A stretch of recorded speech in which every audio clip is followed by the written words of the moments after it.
eh, disruptiva que surge en Francia.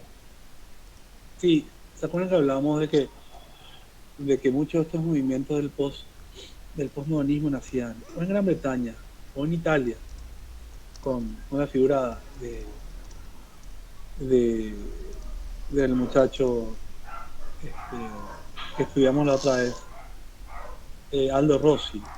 Y acá nos posicionamos en Francia, años 60, y tiene su apogeo en los 80, inclusive hasta los años 2000. Imagínense la potencia del, de este movimiento, no se puede decir que fue un estilo, sino una especie de movimiento que ganó adeptos, punto.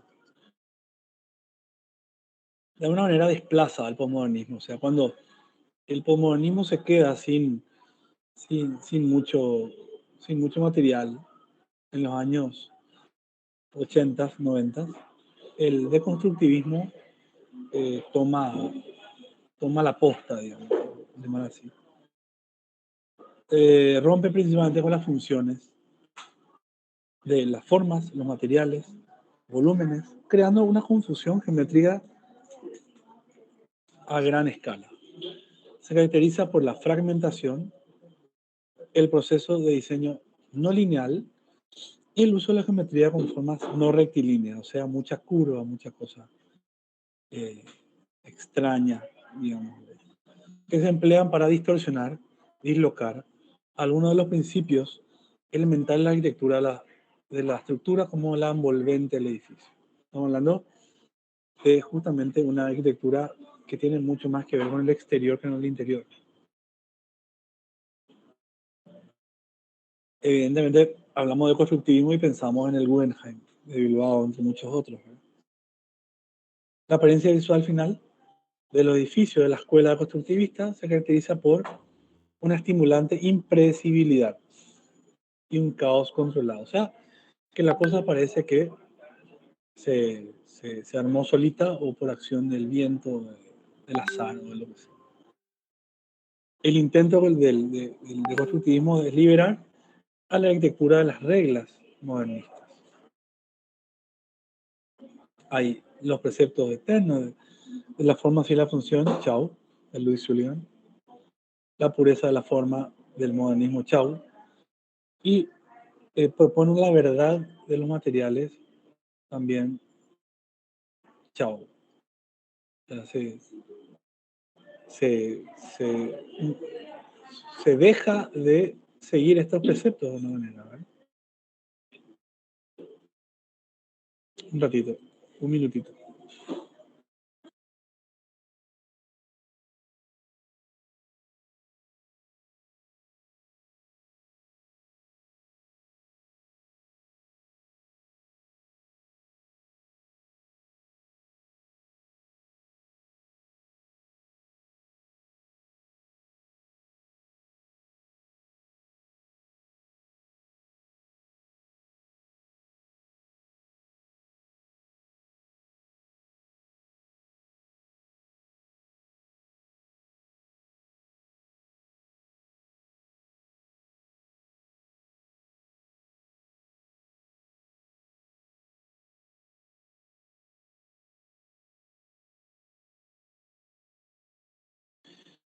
Ahora, pasa que no estoy en la ofi y me hablan y me desconcentran. ¿Hasta acá todo bien? ¿Cómo andan? ¿Todo bien? ¿Qué pasó con la imagen? ¿Qué pasó con la imagen? Se me fue. Se me fue la Se quedó imagen. Ahí está. congelado, profe. Se quedó congelado. Y Sí, ahí ahora se cambió. mueve otra vez. Y ahora, y ahora el precepto es la forma así de la fantasía, dice Bernard Schumi, ¿verdad? Siguiendo, obviamente, también los postulados posmos de crear emoción, jugar con la fantasía, ¿verdad? Con la mentira, como estábamos viendo. Los antecedentes. Origen de este movimiento en este filósofo, Jacques Derrida, considerado uno de los más influyentes pensadores y filósofos de la época contemporánea.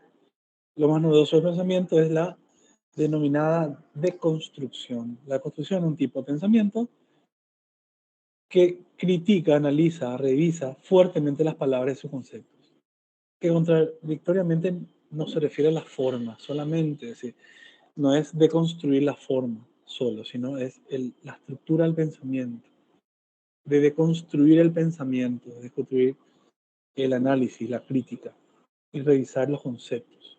Por ahí va. Que tiene obviamente sus orígenes en las vanguardias, hablamos del futurismo italiano, del cubismo francés y del movimiento Dada, cuando no, ¿verdad? Algunos seguidores de las corrientes constructivistas estuvieron muy influenciados por justamente el constructivismo ruso, como ustedes ya saben, parte de las vanguardias figurativas entre los años 20 y 30.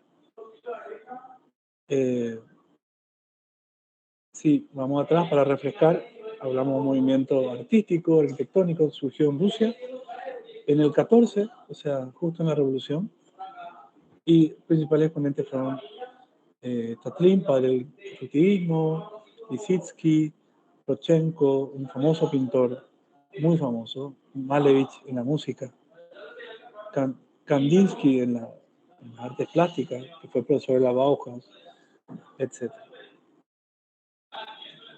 Y si recorremos la parte conceptual de esto, es los representantes no ven sus obras como arte, le dan relevancia a la técnica con la que se va a elaborar el producto y el proceso de que éste lleva, propuestas racionales basadas en la tecnología, en la mecánica industrial. Los artistas consideran su trabajo del mismo modo que la actividad de los ingenieros, como construir, como un construir de objetos utilitarios, aunque frecuentemente estos tuviesen que crear su propia finalidad, o sea, inventarle un uso a eso. No hay un fin social, la reconstrucción de la sociedad, lo que les condujo a un interés por la arquitectura, el diseño utilitario y la escenografía. No tiene una función social. Acá tenemos algunas obras de los constructivistas rusos que fueron los que influenciaron muchísimo la producción de los años 60 del constructivismo soviético, ¿verdad? Pueden ver acá algunos edificios, ¿verdad? Vinculados con la Bauhaus de Alemania, pero en el bloque soviético eh, y particularmente en Alemania Oriental, ¿verdad? Alemania Democrática. Hay referencias adicionales en el constructivismo a varios movimientos del siglo XX. Por ejemplo, la interacción entre el modernismo y el postmodernismo, el expresionismo alemán, que fue icónico en los años 20, el cubismo, el arte contemporáneo, etc.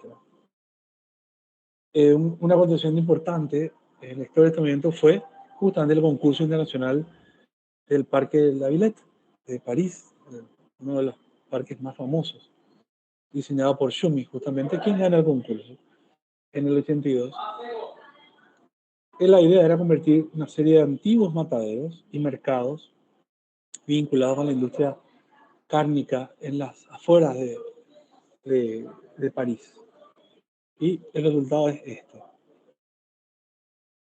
Pasó a la historia como un parque temático, con edificios vistosos, referencias justamente a un poco de futurismo, un poco de cubismo, como pueden ver, ¿verdad? Y sobre todo mucho despliegue de juego volumétrico, colores, texturas, etc.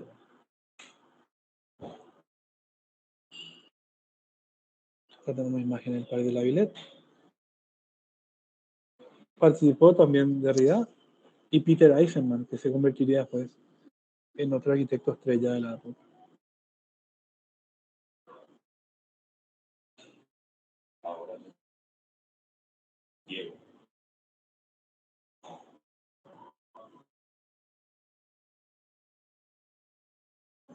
Un ratito.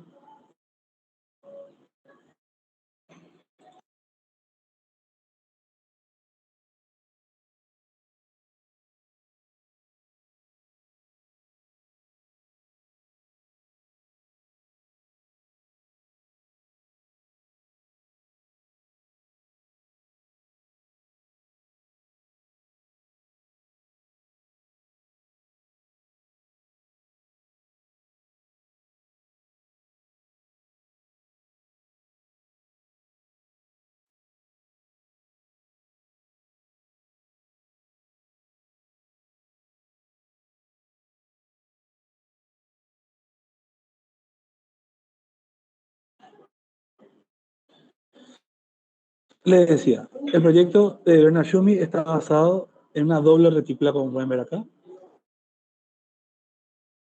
Parte de un volumen de un cubo, como pueden ver, y lo empieza a sistemáticamente a romper, ¿verdad? A vaciar, para crear una serie de pabellones rojos que establece la retícula regular.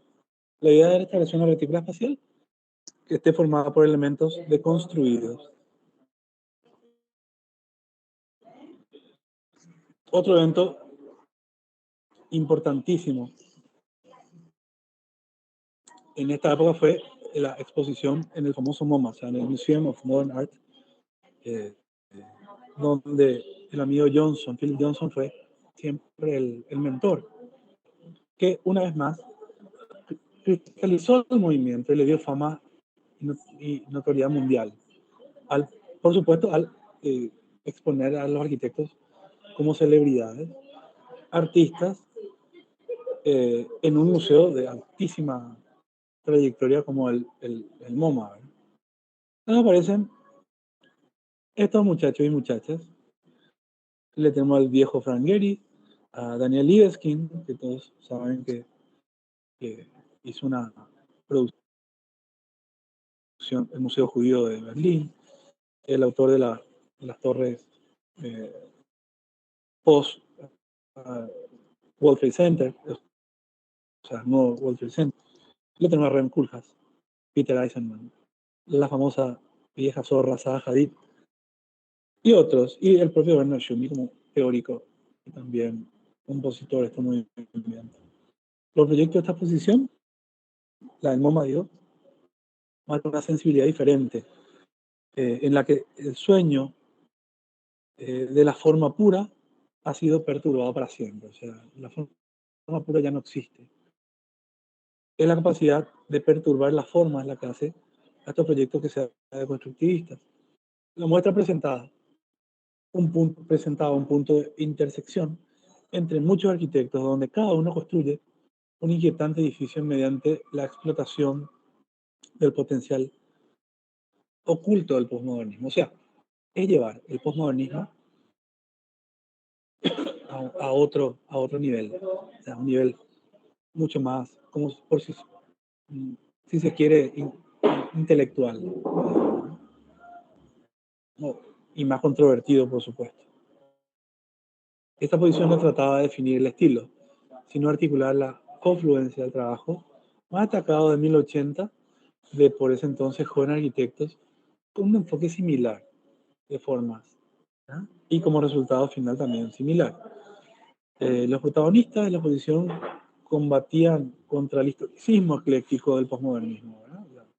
Odiaban esa alusión recurrente a la historia, como los ejemplos que vimos, ¿verdad? De estos edificios norteamericanos y algunos que otros europeos, ¿verdad? Peter Eisenman definía esta posición como la sentencia final de muerte del posmodernismo. Cada uno de los 7 arquitectos tenía divergentes teorías y métodos que influían sus proyectos, pero los 7 mantenían el énfasis por la forma, abordando lo caótico, lo incompleto, lo fragmentado, lo desequilibrado. Tenemos una obra de Frank Gehry, Residencia Gehry, o sea, su casa, del año 78. Zaha Hadid, las maquetas de una residencia en Hong Kong, del año 83. Rem Koolhaas, proyecto del 81. Todo esto fue expuesto en esa famosa posición del MoMA del 82. Peter Eisenman, Frankfurt. Bernard Schumi con un pabellón de la Villette. Abajo, uno de los icónicos proyectos de intervención de un edificio antiguo en Viena, en la ciudad histórica, por ejemplo. Sí, vamos a ver fotos después. Y Daniel Libeskind arriba, un concurso de Berlín del 87.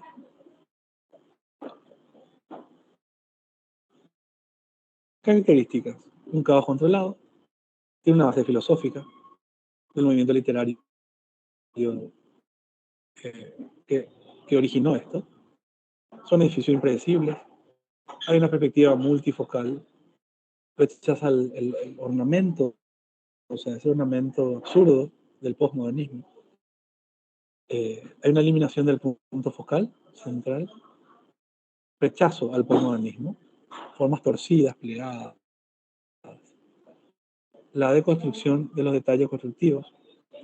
Recuerda al cubismo el expresionismo abstracto de la pintura. Las aberturas y los trabaluces son bastante diversas. No hay un concepto de ventana ni de puerta. El vacío se plantea como un lugar arquitectónico. Hay una falta de asimetría, complejidad y contradicción. Ese sí mantiene el precepto casi tal cual con lo que escribió Charles Jens, con complejidad y contradicción de arquitectura en el 72. Hay una agudeza en los ángulos, gustan los ángulos muy obtusos, muy cerrados. Se habla de la quinta fachada. Hay una oposición a la racionalidad ordenada. Libera a la arquitectura de las reglas y de los paradigmas. Ya no hay orden, no hay reglas.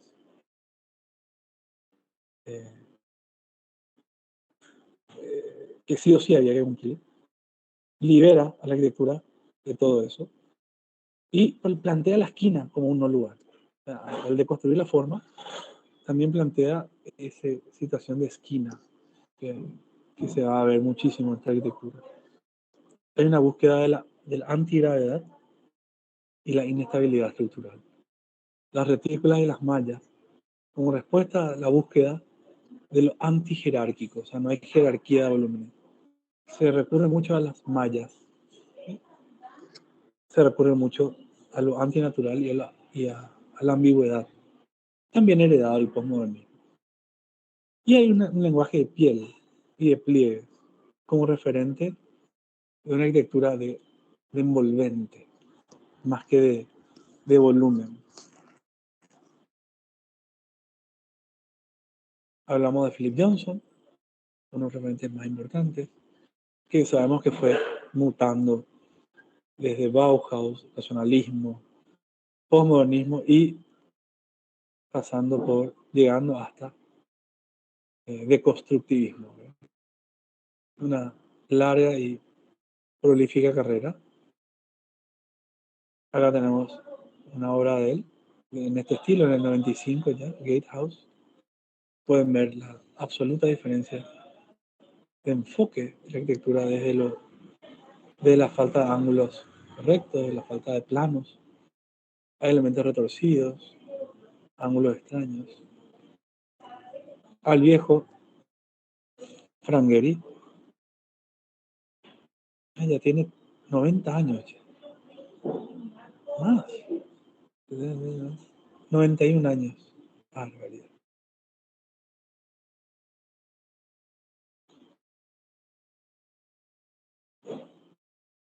Despliegue de formas. Esa es su casa, Santa Mónica.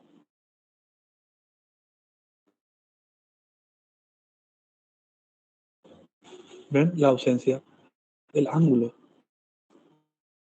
¿Sí? Como los prismas se vuelven transparentes, se vuelven angulosos, agresivos, girados, torcidos, torsionados, etc.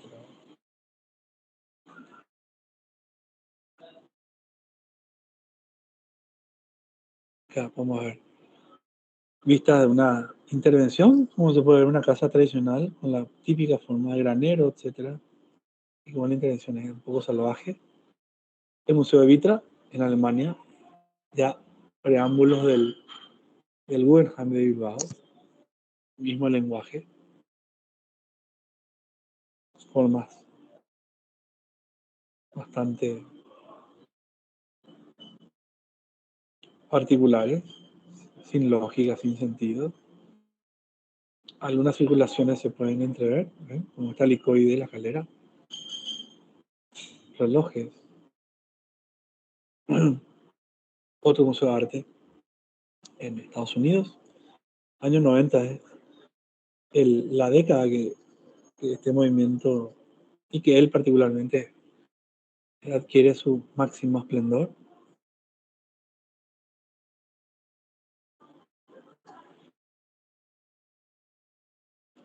Aquí ya se ve el material del titanio que usa unos años después, unos pocos años después en el Guggenheim de Bilbao, las placas, eh, tipo escama de pez, etcétera, etcétera.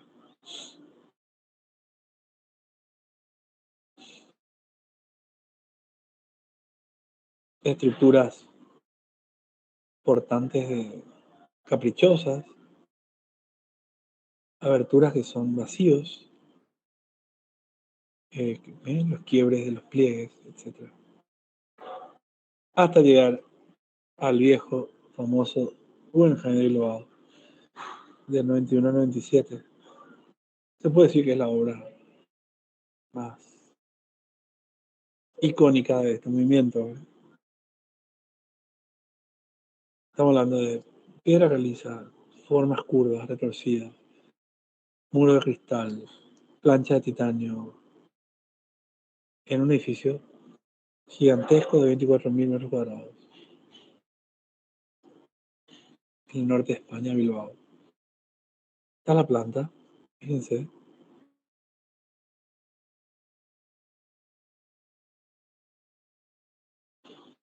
no tiene, parece una explosión de cosas, ¿verdad? Sin un sentido aparente. En el corte, el croquis, el boceto que dio,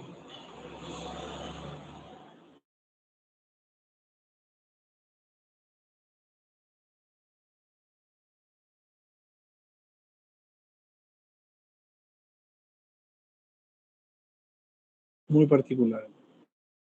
No se puede ver las.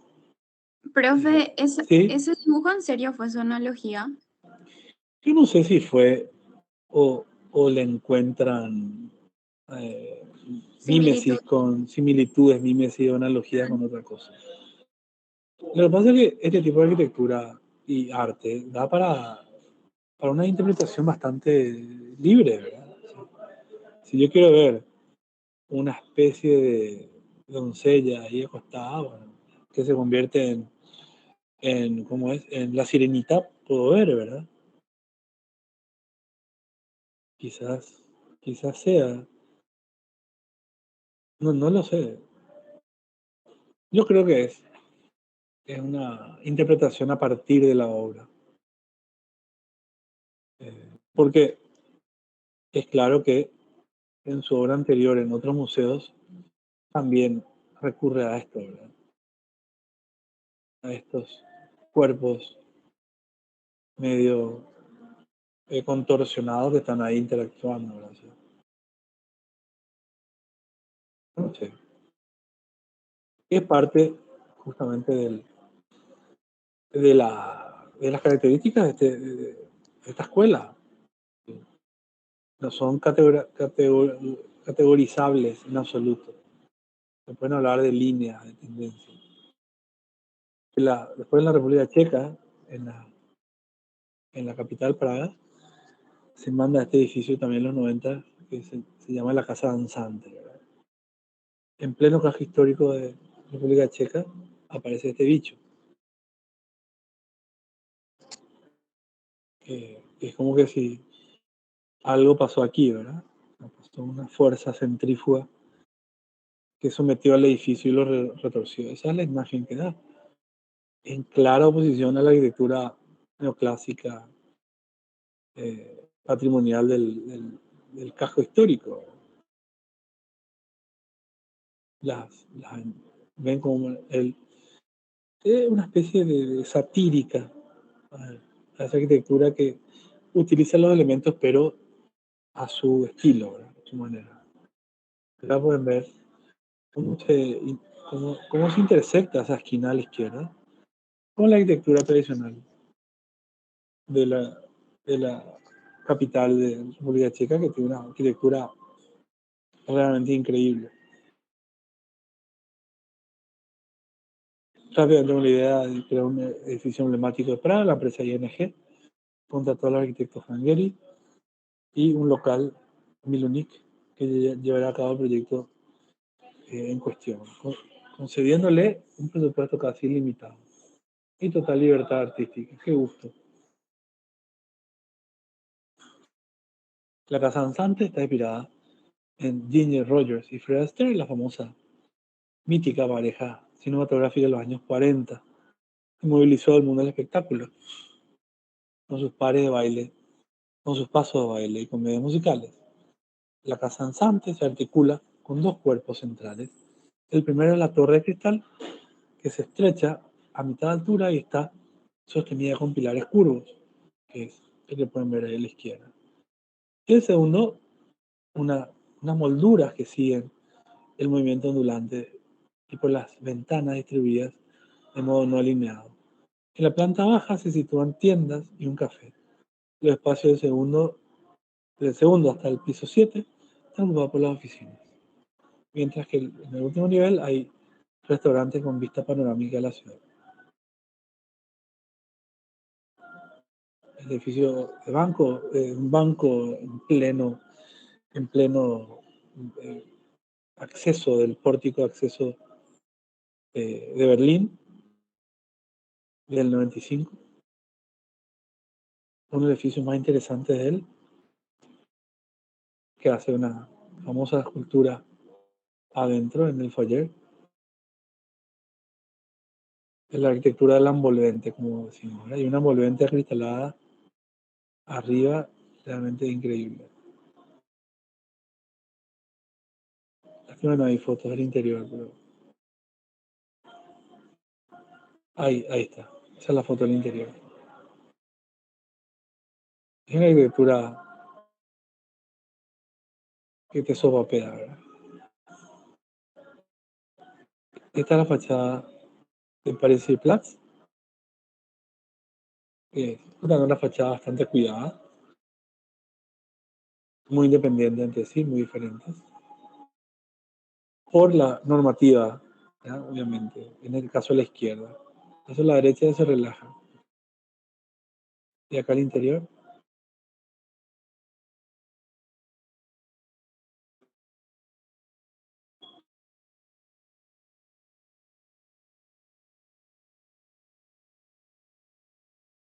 la verdad que es muy interpelante esta imagen, o sea, inquieta, desconcierta, fascina y un poco rechaza también, ¿no?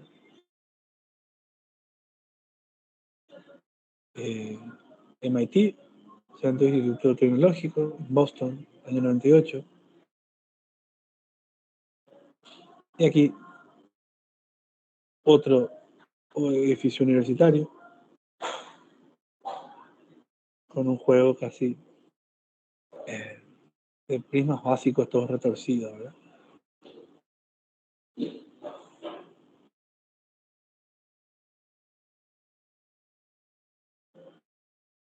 Acaso por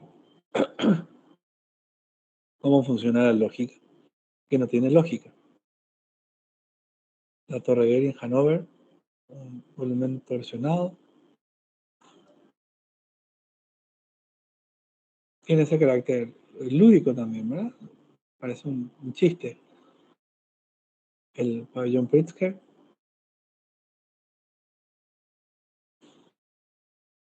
en, en un parque en Chicago, de acá.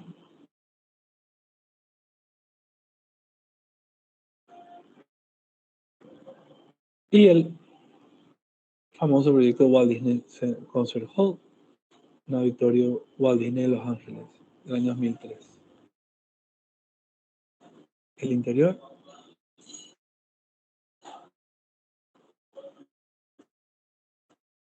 el exterior,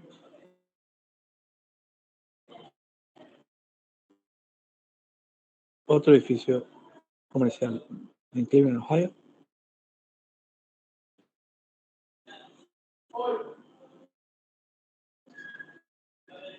Otro edificio con las mismas características.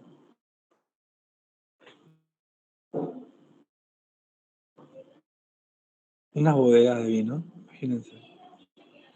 Marca de Riscal, una famosa marca española, en La Rioja, España. Una trompada.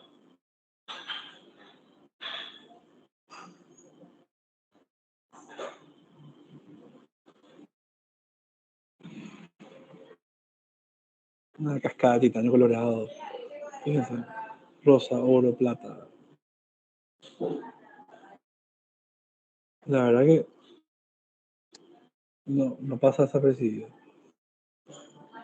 Los fachadas de piedra, los ventanales de madera, establecen diálogos y contrastes con los tradicionales edificios del siglo XIX del entorno, utilizando una piedra arenisca con la misma tonalidad de la arquitectura tradicional de la zona. O sea, es el elemento que le une a la zona, ¿verdad?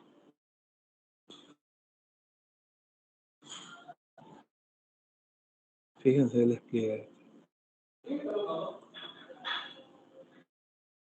Los interiores. Profe, ¿esos Sí, colores de su cubierta sí, ya son colores del material o es sí. creado por la iluminación del sol? Titanio, no, es titanio coloreado. Ah, Ya es el material, viste que le da los tonos azules, sí. rosado.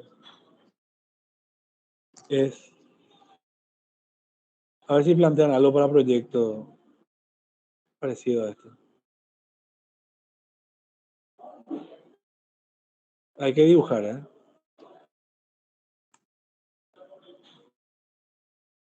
Acá podemos ver este despelote de formas.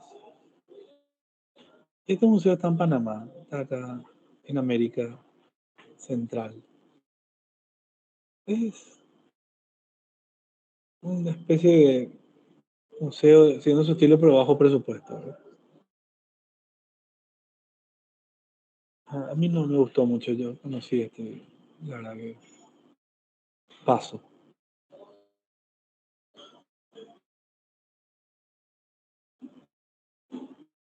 Este,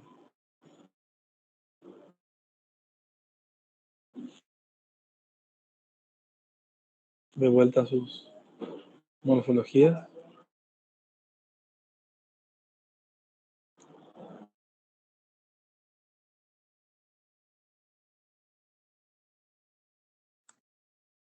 Tenemos a Lieskin con el Museo Judío, que creo que ya conocen.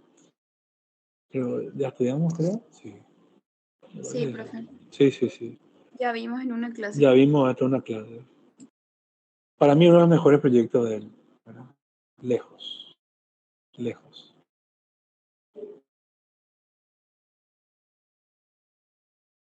Muy, mucha carga conceptual, mucha historia.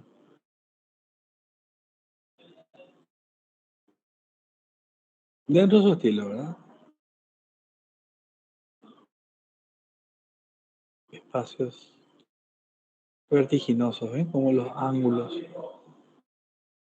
Crea una atmósfera bastante ampliación del Museo de Arte de Denver, Colorado.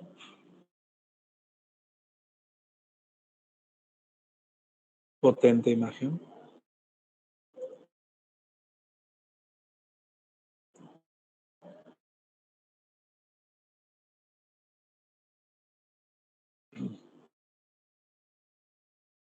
Acá se pone un corte,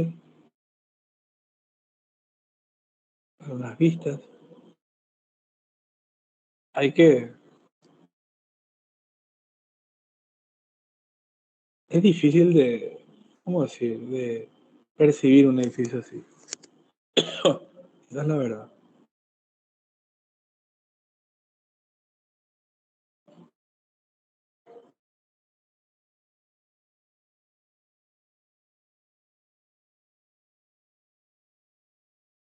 ¿Cómo se marcan esas fotos sus aberturas lucernarias?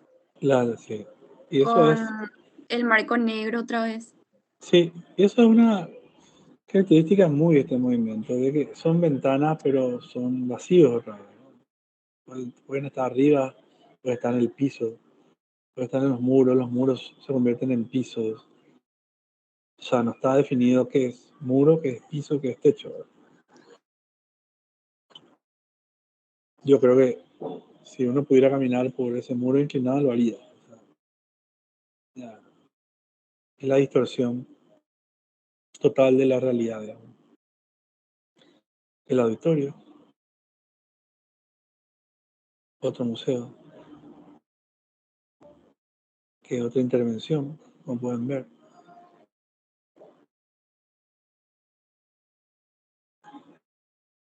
Bastante más tranquilo, pero con la misma línea. El Museo Imperial de Guerra de Manchester, Inglaterra. Obra icónica, ven como hay una especie de composición de la esfera para crear esto.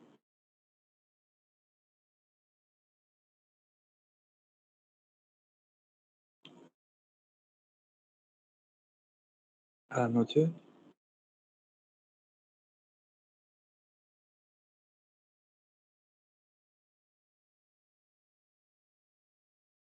otro museo, segundo verano judío.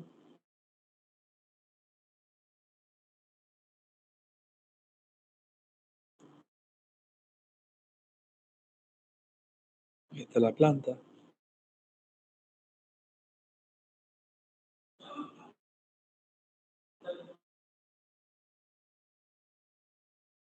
Cuesta entender, cuesta registrar, ¿verdad? La forma.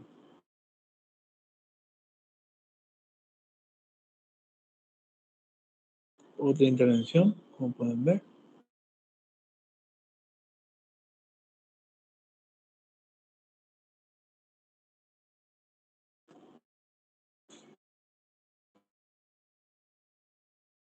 Muy buena fotografía. Otra vez la misma línea de las aberturas, ¿ven? En este caso, en la arista justo,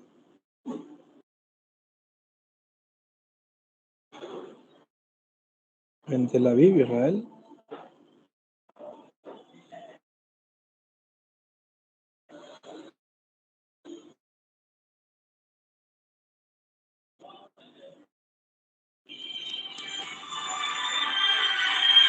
Un ratito.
Hola, hola, de vuelta. Sorry. Seguimos. ¿Se ve?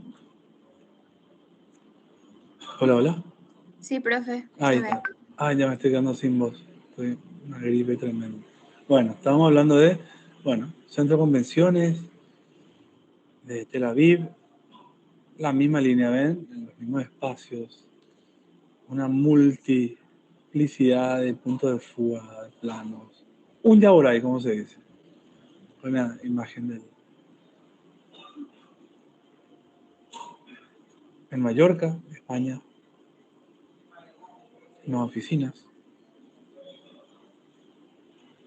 En este caso, ¿ven? Una forma ambigua, rara, toda blanca.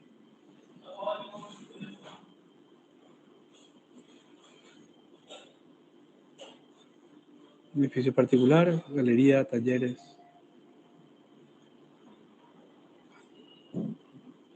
Ven cómo meten la luz de arriba, del costado, claraboyas.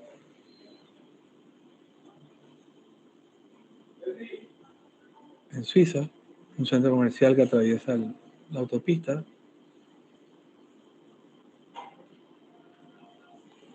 Gigantesco proyecto.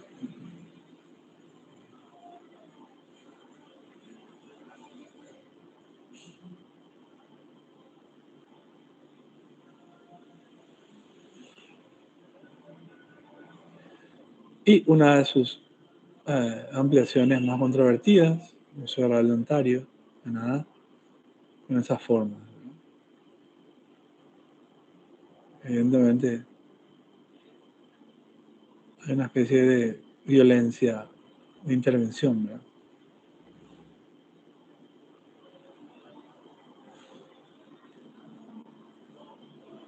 Algo explotó ahí. Los interiores.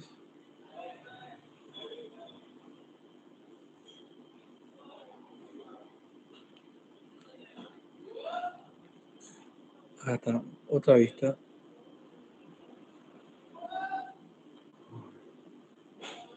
En Las Vegas se manda otro centro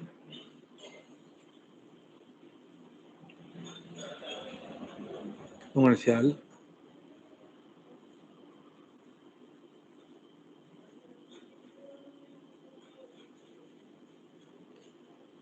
Otra intervención salvaje en un edificio absolutamente neoclásico. Su historia militar de Alemania.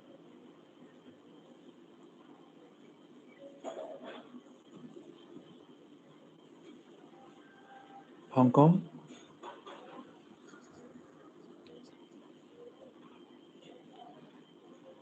Una casa en Connecticut, en Estados Unidos. Acá ya se habrán imaginado nuestro representante local en quien se inspira, ¿verdad? El genio Solano Benítez.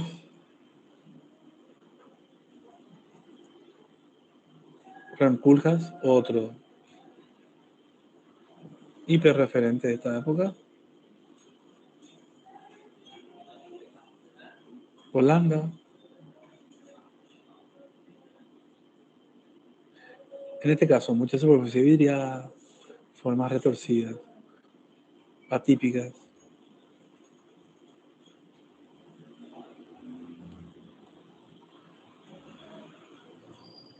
La embajada de Holanda en Alemania, 2003.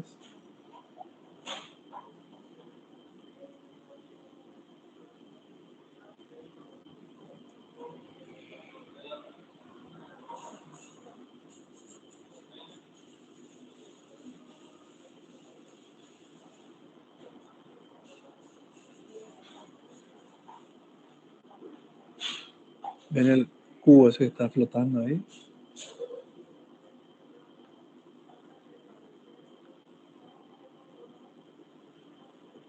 La librería central de Seattle, o sea, la biblioteca, 2004.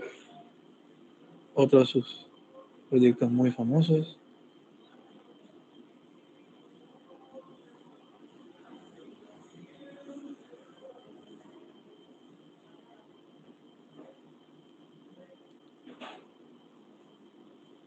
Trompada, Casa de la Música de Porto, Portugal.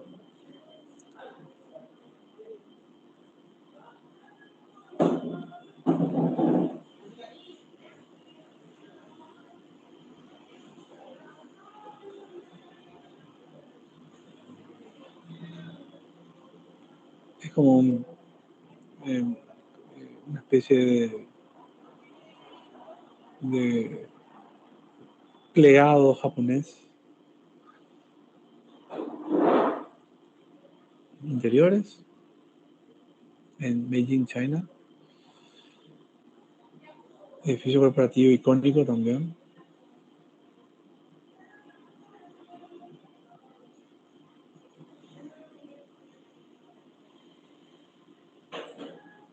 Siguiendo por Peter Eisenman.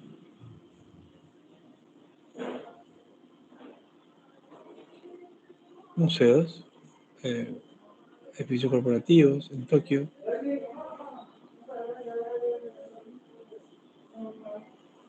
Centro de convenciones en Ohio.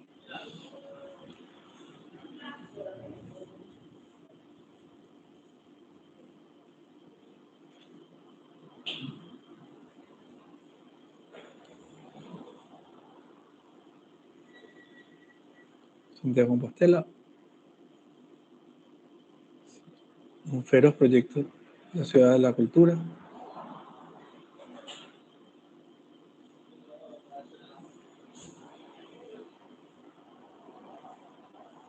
Estadio Fénix.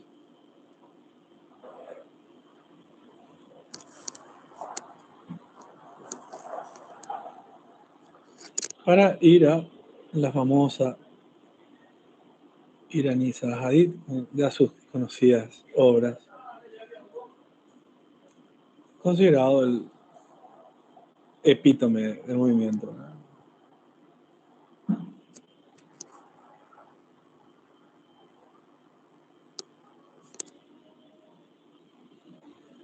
Alemania, con estos bichos de hormigón, vidrio.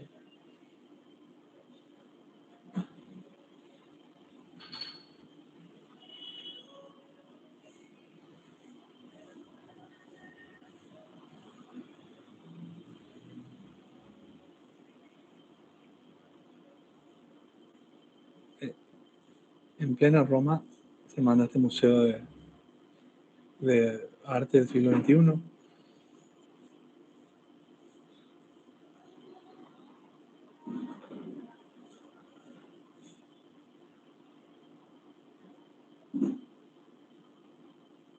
El Opera House de Guangzhou, de China, 2010.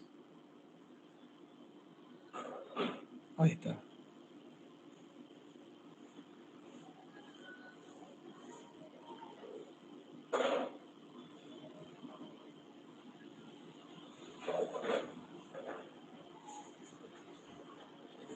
Casi se acabó la guerra de las galaxias.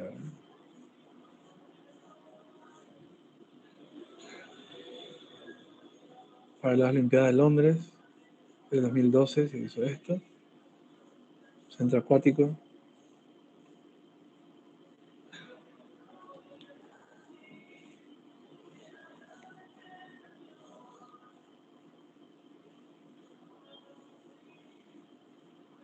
Museo en Escocia.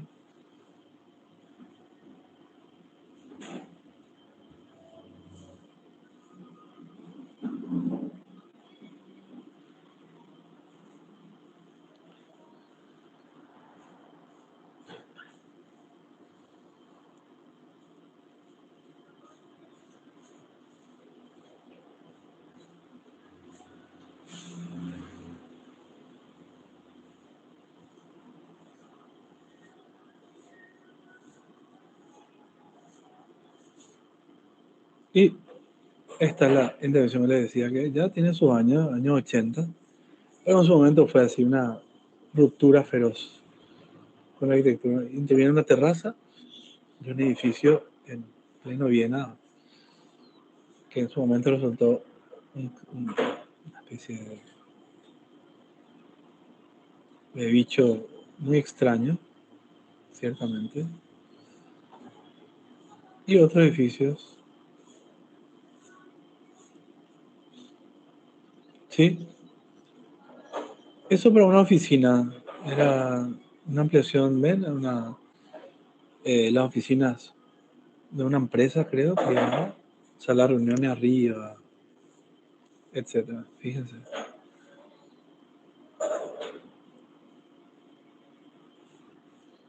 Lejos, sí, dentro de lo bichoso que es, no está mal.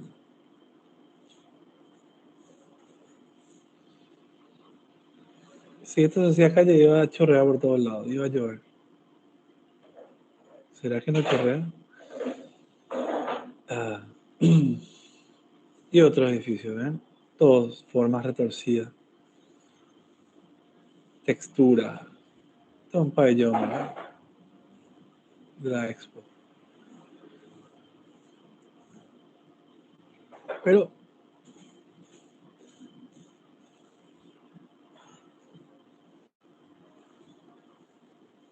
edificio inclinado.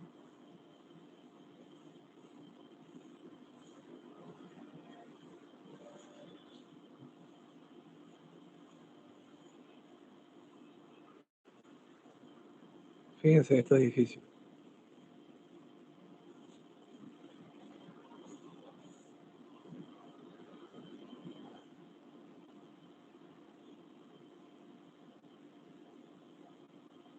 Expo 2002, en Biel.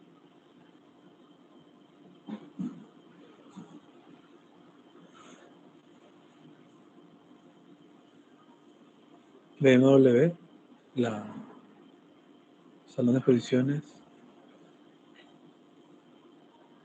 Increíble edificio. Ahí está.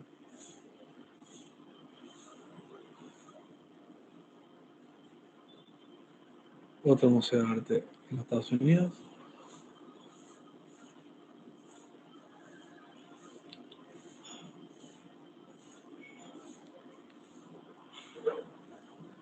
Complejo comercial, cines, Corea del Sur.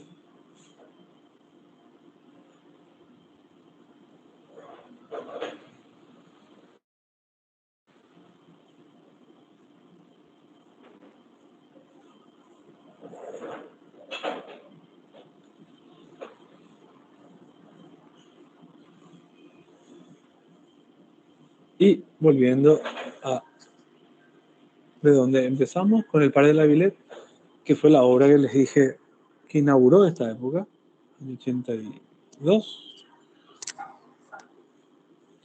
que hasta ahora es un icono, ¿verdad? Es como si habláramos de la, no sé, la Plaza de Italia de New Orleans. La forma, la de construcción, y después otros complejos de decisión en Francia, Museo de la Acrópolis en Atenas,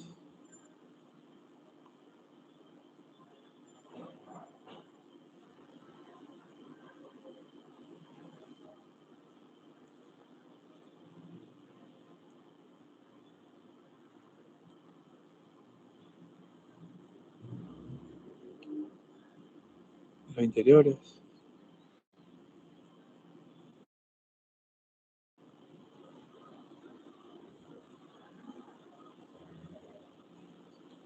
otro centro cultural,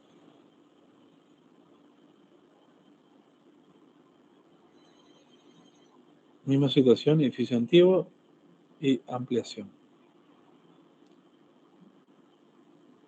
Torre residencial.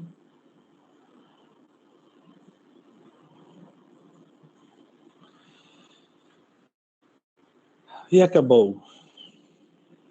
¿Cómo les quedó el ojo?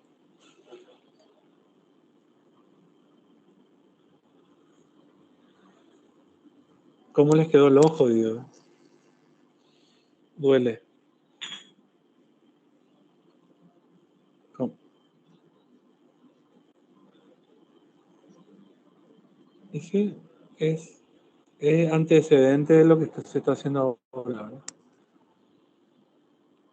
Pero bueno, para que tengan una idea bueno, de cómo evolucionó esta historia.